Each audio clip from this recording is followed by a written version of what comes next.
అంటే ఏంటి? ప్రపంచ మహాసామ్రాజ్యాలలో పేరెన్నికగన్న 4వ సామ్రాజ్యమే రోమా సామ్రాజ్యం. 4వ సామ్రాజ్యమే రోమా సామ్రాజ్యం. ఆ 4వ సామ్రాజ్యం క్రింద చంపబడిన వారు ప్రభువైన యేసుక్రీస్తు వారు. అది చరిత్ర, రైట్? ఈ తర్వాత ఊరికే అవలా, ఈ చరిత్ర ఊరికే ముగిసిపోలా.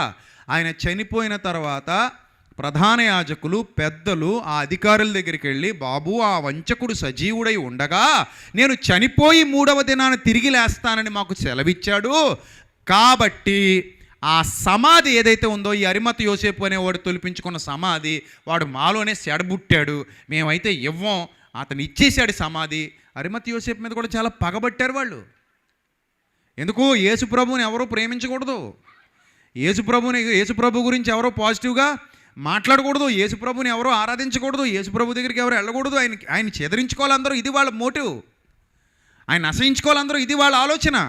అలాంటి సిచ్యువేషన్లో యేసుప్రభు కోసం సమాధి ఇచ్చేసాడంటే ధనవంతుడు తన కోసం తొలిపించుకున్న సమాధిని యేసుప్రభు కోసం ఏం చేశాడు?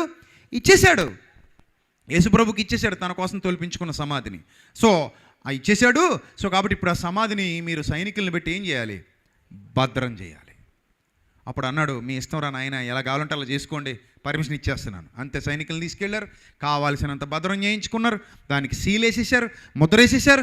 ఇంకెవ్వడు ఆ సమాధిని టచ్ కూడా చేయకూడదు, అంత పకడ్బందీ చేశారు. ప్రూఫ్ చూపించాలి దేవుడు. ఇప్పుడు ప్రూఫ్ చూపించాలి దేవుడు, ప్రూఫ్ చూపించాలి.